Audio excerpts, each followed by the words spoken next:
Okay, guys, welcome back. Sorry, I think we had some technical difficulties on the last episode, or the first recording of this first podcast. There was no audio. So, no audio means no good. Now it's live. Technical difficulties on the last episode. All right, now I hear the audio. Jeez Louise. All right, guys. So, welcome to the first installment of the Tony Restores TSR Livestream podcast. So, the purpose of me doing these, I'm going to do these every week, is to just, get a little community together so we could talk about how we all can get active in the green revolution and restoring our planet. That's the most important thing here, guys. We want to make sure that our environment remains suitable for our species and all the other species out there. So let's get committed to doing that, huh? So yeah, each week we're gonna get together. We're just gonna discuss some articles, stuff like that. Talk about our future goals on how we can improve the planet.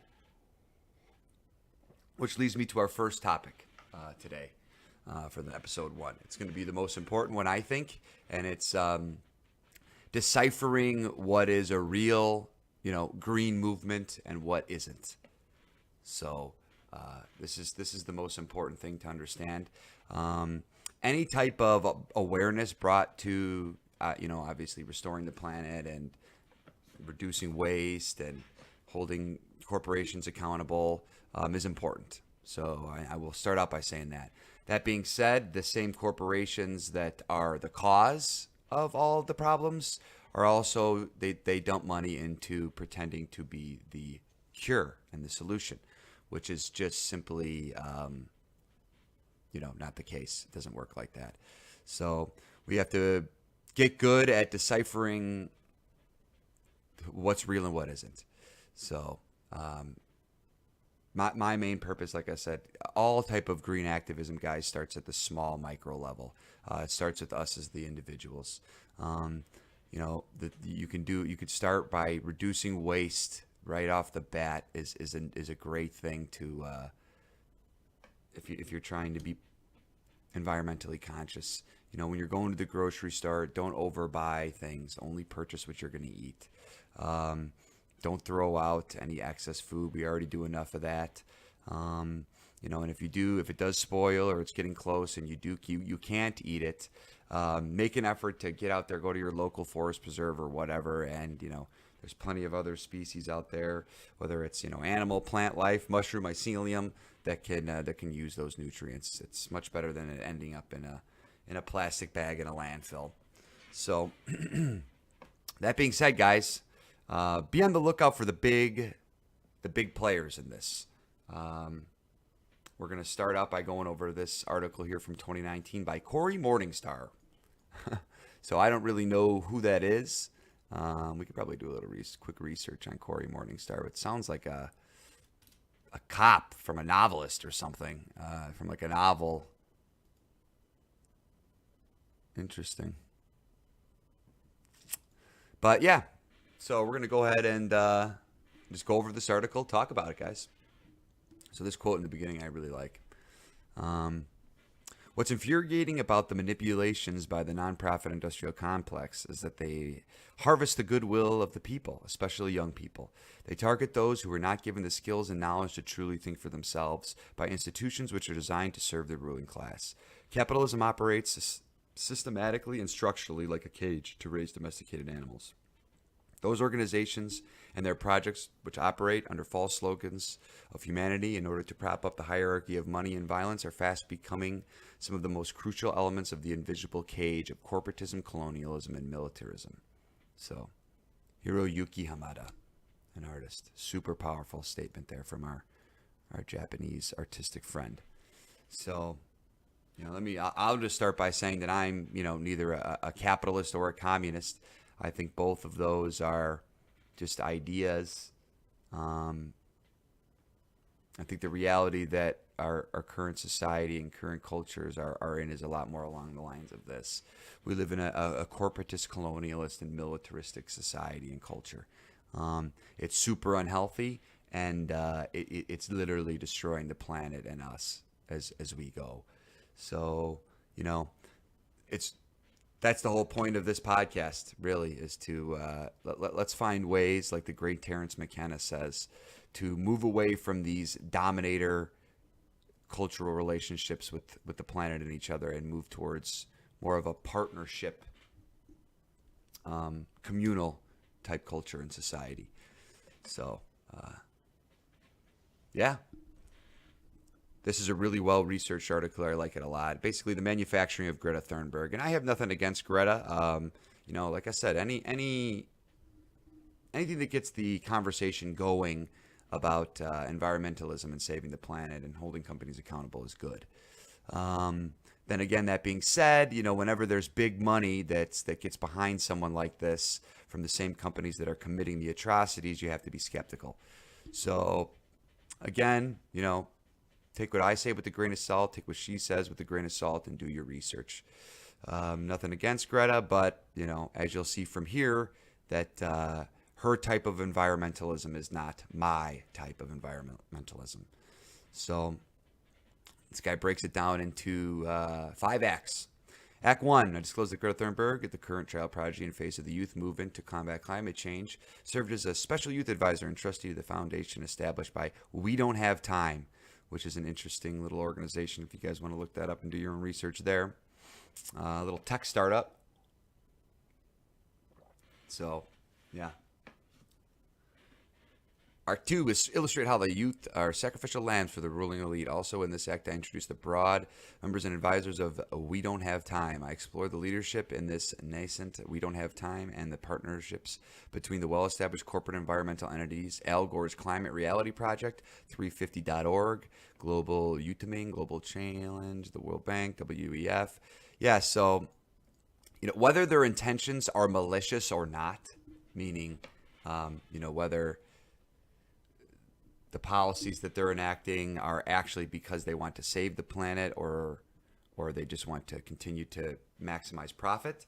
The reality remains the same, that these guys are the enemies. Their way about going environmental and conservation and all, basically anything related to ecology always has to benefit them and the company first, whether it's a nonprofit company or an actual for-profit company.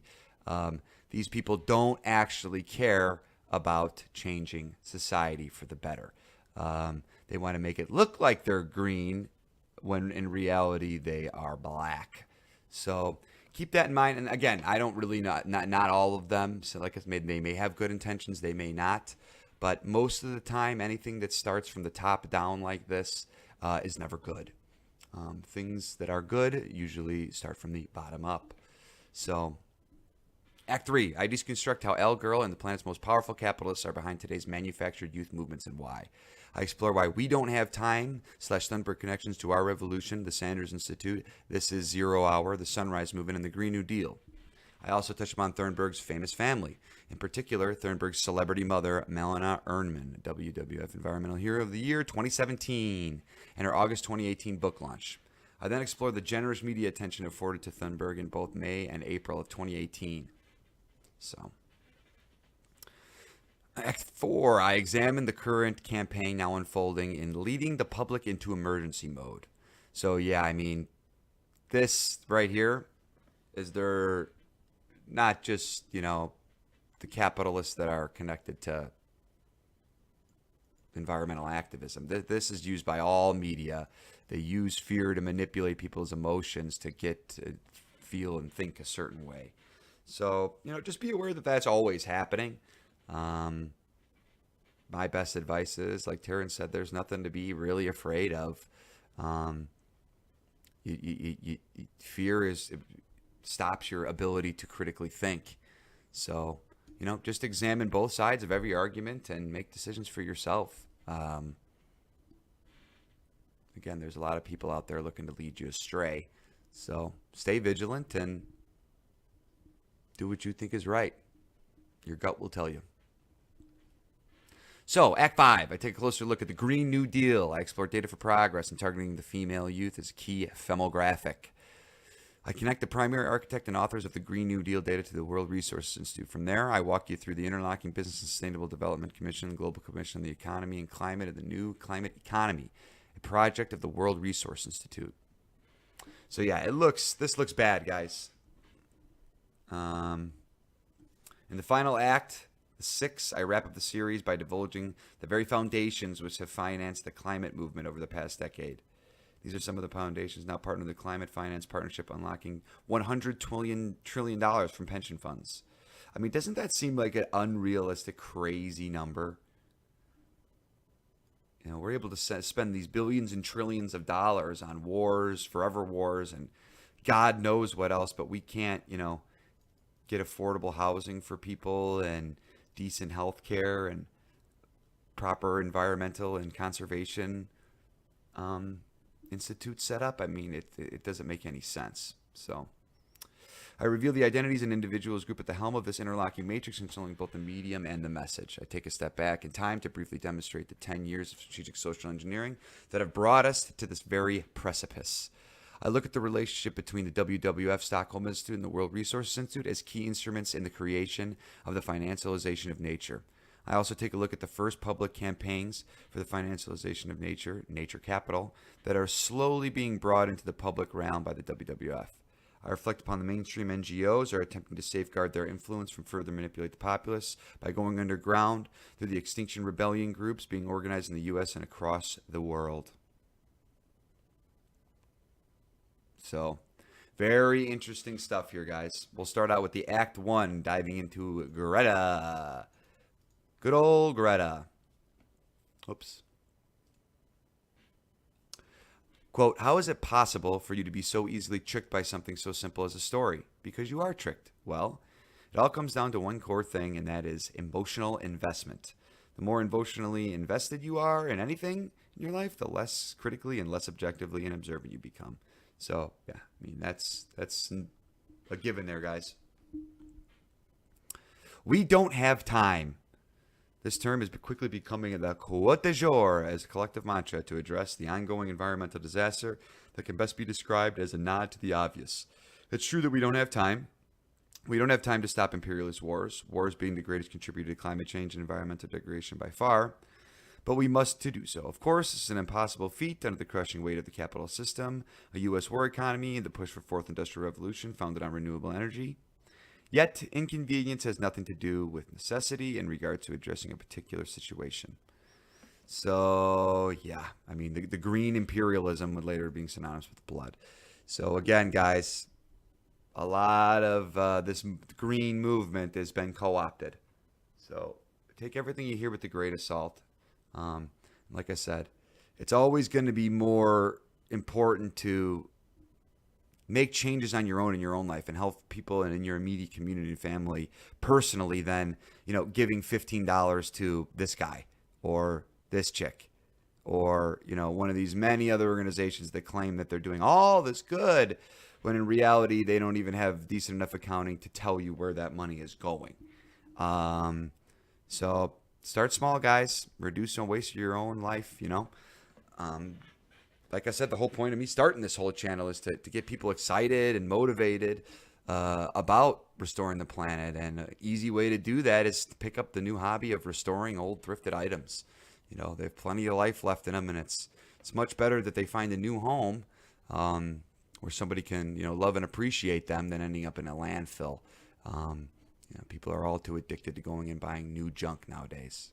We need to get away from that. So let's take a look deeper here. Yeah, well, more. I have not done a lot of research into we don't have time, and I don't think I need to because it seems like this too much big money from unknown sources behind a movement like this. So yeah, not very trustworthy, but.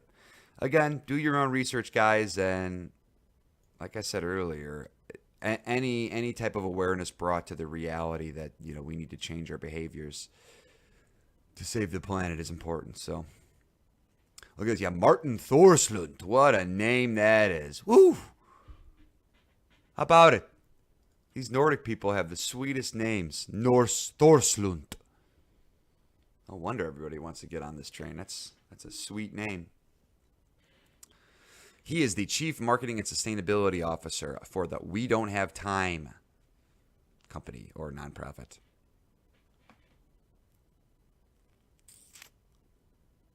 So he just goes over here and talks about her strike, when that whole thing was first starting.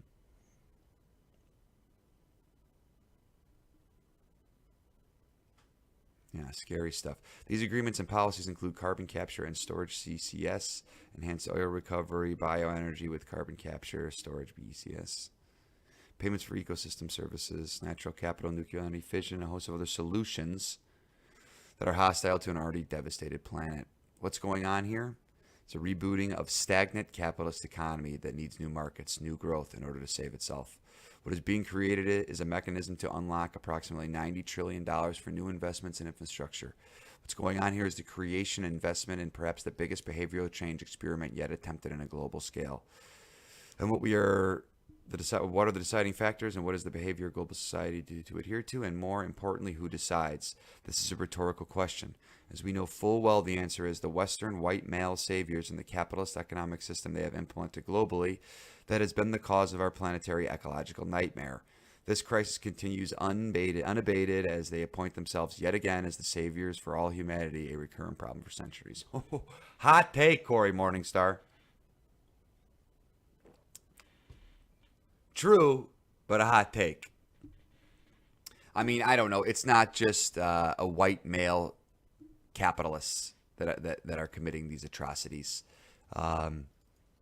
There's plenty of other nations exploiting their people and their countries, natural resources for gain. Like I said, I'm not a capitalist, and I'm also not a communist.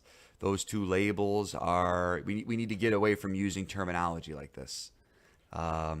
It's not productive.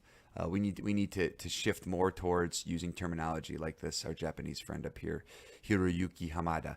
We don't live in a capitalist culture. We don't live even in China, they don't live in a communist culture. There's a little bit of aspects of both in each other. What we do actually, I would say, is a more accurate description of our current culture and society globally is a corporate colonialist militaristic takeover. Yeah, I could have said it better myself. Dominator type cultural organization and social engineering.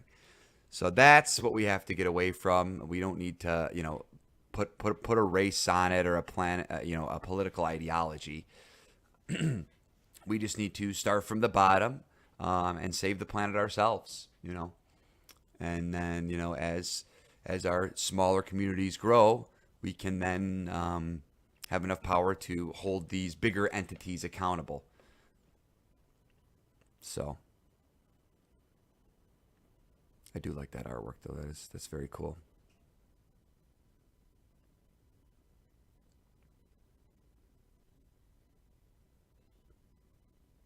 So tons of crazy information in here, guys. This Act 1 is all about Greta. I'm excited to go on to the future acts here. When one contemplates the nonprofit industrial complex, it must be considered the most powerful army in the world, employing billions of staff, all interconnected. Today's campaigns, financed by our ruling oligarchs, can become viral in a matter of hours just by the interlocking dictatorate working together in unity toward a common goal to instill uniform thoughts and opinions, which gradually create a desired ideology. This is the art of social engineering. Conformity and emotive content as tools of manipulation has always been the most powerful weapons in the madmen's toolbox. If 300,000 people have already voted with climate hearts on a trending topic in under 48 hours, it must be a great idea. Quote, nobody wants to be the bottom of the class. Huh. That's interesting. To be clear, the West is in no position to teach correct value system regarding sustainability to the world. When the biggest polluters on the planet are manufactured into climate leaders and climate heroes, this reality is turned on its head.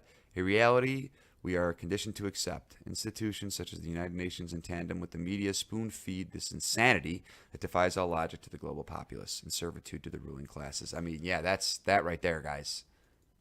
That's true. You know, as Westerners, all we can really do right now, I'm not saying we need to teach anybody how to do what's right or wrong. The main thing we need to do is learn how to reduce our waste. Once we've achieved that first step, then we can go ahead and work on, teaching or correcting, setting up a new sustainable culture in society. So yeah, that's something we could do right off the bat here, right off the rip. Finally, this behavioral science platform lends itself to the continued development of critical thinking, with virtually everything and everyone to rate all day long. Who has time to look in depth at anything, at any one given policy or product? After all, looks and feels simply amazing due to sophisticated marketing coupled with behavior change tactics. It is vital to keep in mind that social engineering and a massive profit are the key merits and purpose of this application. So yeah, guys, that's Act 1. Corey Morningstar, an independent investigative journalist. Go ahead and do your research on him. But I mean, he puts it together real nicely for us here. I mean, this is pretty well laid out. That again, not saying that Greta's evil or bad. I don't think that that's true. I think that a lot of these entities aren't necessarily malicious, but they do very, very. They understand how to emotionally manipulate people.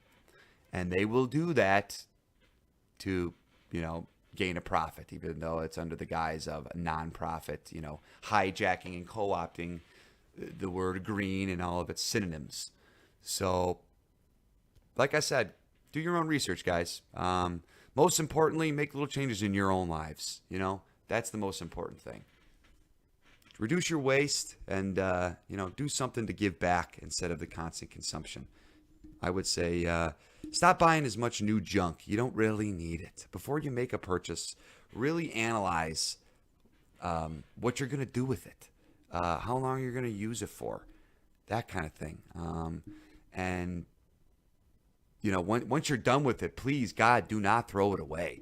The least you can do is give it back to places like Goodwill or Salvation Army or whatever. Food pantries, blah, blah, blah.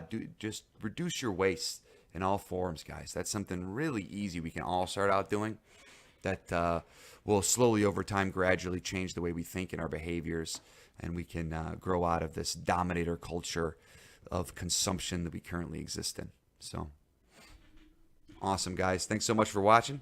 We're going to be back next week with episode 2. Well, we'll go over a little more. Maybe I'll do this more often than once a week. Maybe I'll come and do these live streams twice a week.